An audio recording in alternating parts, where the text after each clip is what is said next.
بسم اللہ الرحمن الرحیم هل اتاک حدیث الغاشیہ، کیا تیرے پاس ڈھانپ لینے والے کی خبر پہنچی؟ وجوہ یومئذ خاشعہ، اس دن کئی چہرے ذلیل ہوں گے۔ آیت نمبر 1 اور 2۔ هل اتاک حدیث الغاشیہ۔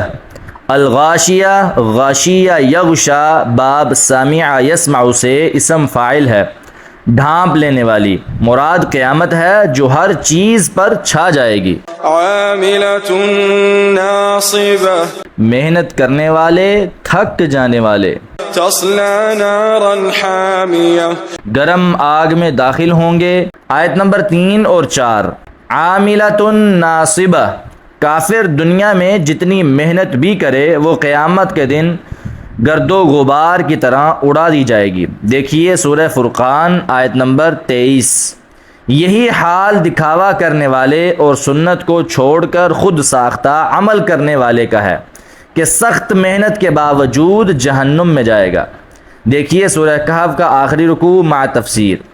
اسی مفہوم کے پیش نظر ابن عباس رضی اللہ عنہما نے عاملۃ الناصبہ سے مراد نصارہ لیے ہیں۔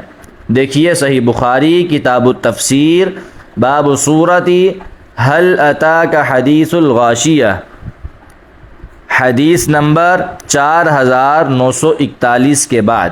نصرانی راہبوں کی شدید ریاضتیں مشہور ہیں مگر وہ قیامت کے دن ان کے کسی کام نہیں آئیں گی۔ اسی طرح جو لوگ خود ساختہ ورود، وظیفے یا عبادتیں کرتے ہیں یا اپنے بنائے ہوئے طریقوں پر عبادت کرتے ہیں، خواہ ایک ٹانگ پر کھڑے ہو کر کریں یا الٹے لٹک کر یا سانس بند کر کے کریں یا مشرکین کی طرح کسی مخلوق کا تصور باندھ کر کریں یا ضربے لگا کر، اتنی سخت مشقتوں کے باوجود وہ قیامت کے دن ذلیل ہوں گے۔ رسول اللہ صلی اللہ علیہ وسلم نے فرمایا، یرد علی یوم القیامت رہط من اصحابی فیجلون عن الحوض فاقول یا رب اصحابی فیقول انک لا علم لک بما احدثوا بعدک انہم ارتدوا علی ادبارہم القہقرا فاقول سحقا سحقا لمن غیر بعدی۔ صحیح بخاری کتاب الرقاق باب فی الحوض، حدیث نمبر 6584 اور 6585۔ قیامت کے دن میرے ساتھیوں میں سے ایک جماعت مجھ پر پیش کی جائے گی، پھر انہیں حوض سے روک دیا جائے گا تو میں کہوں گا اے میرے رب یہ تو میرے ساتھی ہیں، تو اللہ تعالیٰ فرمائے گا آپ نہیں جانتے کہ انہوں نے آپ کے بعد کیا کیا نئی چیزیں شروع کر دی تھیں، بلا شبہ یہ لوگ ایڑیوں کے بل الٹے لوٹ گئے تھے، تو میں کہوں گا پھر جس نے میرے بعد تبدیلی کر دی اسے مجھ سے دور لے جاؤ، اسے مجھ سے دور لے جاؤ۔ نمبر 2، تصلا نارا حامیہ۔ حامیتاً، حامیہ یحما حمین باب سامع یسمع سے اگر حامیہ نارو ہو آگ کا سخت گرم ہونا، اس باب سے اسم فاعل مؤنث ہے یعنی سخت گرم۔ تسقى من عین آنیہ، وہ ایک کھولتے ہوئے چشمے سے پلائے جائیں گے۔ آیت نمبر 5۔ تسقى من عین آنیہ، آنیۃ انا یعنی انن باب ضرب یضرب سے اسم فاعل مؤنث ہے۔ لیس لهم طعام الا من ضریع، ان کے لیے کوئی کھانا نہیں ہوگا مگر ضریع سے۔ آیت نمبر 6۔ لیس لهم طعام الا من ضریع، ضریع ایک خاردار پودا ہے جو تازہ ہو تو اہل حجاز اسے شبرقن کہتے ہیں اور خشک ہو تو ضریع جو سخت زہریلا ہوتا ہے۔ دیکھیے صحیح بخاری کتاب التفسیر باب سورۃ هل اتاک حدیث الغاشیہ، حدیث نمبر 4941 کے بعد۔ لا يسمن ولا يغني من جوع، جو نہ موٹا کرے گا اور نہ بھوک سے کچھ فائدہ دے گا۔ وجوہ یومئذ ناعمہ، کئی چہرے اس دن تر و تازہ ہوں گے۔ لسعیها راضیہ، اپنی کوشش پر خوش۔ فی جنت عالیہ، بلند جنت میں ہوں گے۔ لا تسمع فیہا لاغیہ، وہ اس میں بیہودگی والی کوئی بات نہیں سنیں گے۔ آیت نمبر 11 لا تسمع فیہا لاغیہ، اس کی وضاحت کے لیے دیکھیے سورہ نبا کی آیت نمبر 35 کی تفسیر۔ فيها عين جارية، اس میں ایک بہنے والا بڑا چشمہ ہے۔ آیت نمبر 12 فیہا عین جاریہ، عین یعنی چشمہ، یہ یا تو اسم جنس ہے اور لفظ واحد ہونے کے باوجود بے شمار بہنے والے چشمے مراد ہیں، یا واحد ہے اور تنوین تعظیم کے لیے ہے، ترجمہ اسی کے مطابق ہے۔ فيها سرر مرفوعة، اس میں اونچے اونچے تخت ہیں۔ آیت نمبر 13 فیہا سرر مرفوعہ، جہاں سے وہ گرد و پیش والی ہر چیز کا نظارہ کر رہے ہوں گے۔ وأكواب موضوعة، اور رکھے ہوئے آب خورے ہیں۔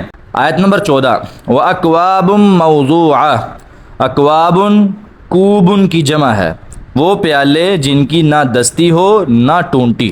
ونمارق مصفوفة وزرابي مبثوثة، اور قطاروں میں لگے ہوئے گاؤ تکیے ہیں اور بچھائے ہوئے مخملی قالین ہیں۔ أفلا ينظرون إلى الإبل كيف خلقت، تو کیا وہ اونٹوں کی طرف نہیں دیکھتے کہ وہ کیسے پیدا کیے گئے؟ وإلى السماء كيف رفعت، اور آسمان کی طرف کہ وہ کیسے بلند کیا گیا؟ وإلى الجبال كيف نصبت، اور پہاڑوں کی طرف کہ وہ کیسے نصب کیے گئے؟ وإلى الأرض كيف سطحت، اور زمین کی طرف کہ وہ کیسے بچھائی گئی۔ آیت نمبر 17 تا 20 افلا ينظرون الى الابل کیف خلقت، قیامت اور قیامت کے دن جہنمیوں اور جنتیوں کا حال ذکر کرنے کے بعد ان چیزوں کو دیکھنے کی دعوت کا مقصد یہ ہے کہ اگر یہ لوگ سمجھتے ہیں کہ دوبارہ زندہ ہونا ممکن نہیں اور نہ کسی نے جنت یا جہنم میں جانا ہے تو ان 4 چیزوں کو دیکھ لیں۔ اتنی عظیم الشان چیزیں پیدا کرنے والا پروردگار کیا ان لوگوں کو دوبارہ نہیں بنا سکتا؟ نمبر 2، عرب کا بادیہ نشین تمام شہری تکلفات سے دور اونٹ پر سوار ہو کر سفر کر رہا ہو اور فطرت اپنی اصل صورت میں اس کے سامنے جلوہ گر ہو تو تھوڑا سا غور کرنے پر بھی ہر چیز میں اسے اللہ تعالیٰ کی زبردست قدرت نظر آئے گی۔ اوپر دیکھے تو سورج یا چاند ستاروں سے بھرا ہوا لامحدود محکم آسمان، نیچے دیکھے تو صفائی سے بچھی ہوئی وسیع زمین، دائیں بائیں دیکھے تو زمین میں گڑے ہوئے بلند و بالا پہاڑ، اور اپنی سواری کو دیکھے تو صحرا کے مطابق بناوٹ رکھنے والا، ہفتوں بھوک اور پیاس برداشت کرنے والا اونٹ، کوئی چیز بھی تو اس کی اپنی بنائی ہوئی نہیں۔ اتنی عظیم مخلوق کے مالک کے لیے اس حقیر انسان کو دوبارہ زندہ کرنا کیا مشکل ہے جسے پہلے بھی اسی نے پیدا کیا ہے۔ فذکر انما انت مذکر، بس تو نصیحت کر، تو صرف نصیحت کرنے والا ہے۔ لست علیہم بمسیطر، تو ہرگز ان پر کوئی مسلط کیا ہوا نہیں ہے۔ آیت نمبر 21 اور 22 فذکر انما انت مذکر، آپ کا کام نصیحت کرنا ہے، زبردستی مسلمان کرنا نہیں، جیسا کہ فرمایا لا اکراہ فی الدین، سورۃ البقرہ، دین میں کوئی زبردستی نہیں، الا من تولا وکفر، مگر جس نے منہ موڑا اور انکار کیا، فیعذبہ اللہ العذاب الاکبر، تو اسے اللہ عذاب دے گا سب سے بڑا عذاب۔ آیت نمبر 23 اور 24 الا من تولا وکفر، مگر اس کا مطلب یہ نہیں کہ جو منہ موڑ کر کفر پر اصرار کرتا ہے اسے پوچھا ہی نہیں جائے، بلکہ اگر وہ کافر ہی رہنا چاہتا ہے تو رہے، مگر مسلمانوں کی حکومت تسلیم کرے، اپنے ہاتھوں سے انہیں جزیہ دے اور اپنی ذلت کا اقرار کرے، یہ دنیا کا عذاب ہے، ورنہ لڑنے کے لیے تیار رہے۔ دیکھیے سورہ توبہ آیت نمبر 29۔ اور قیامت کو اس کے لیے جہنم کا عذاب ہے۔ حقیقت یہ ہے کہ دنیا میں غلامی سے بڑی ذلت کوئی نہیں اور آخرت میں آگ سے بڑا عذاب کوئی نہیں، دونوں عذاب اکبر ہیں۔ ان الینا ایابہم، یقیناً ہماری ہی طرف ان کا لوٹ کر آنا ہے۔ آیت نمبر 25 ان الینا ایابہم، ایابن آبا یعوبو باب ناصر ینصرو کا مصدر ہے لوٹنا. ثم إن علينا حسابهم پھر بے شک ہمارے ہی ذمے ان کا حساب ہے.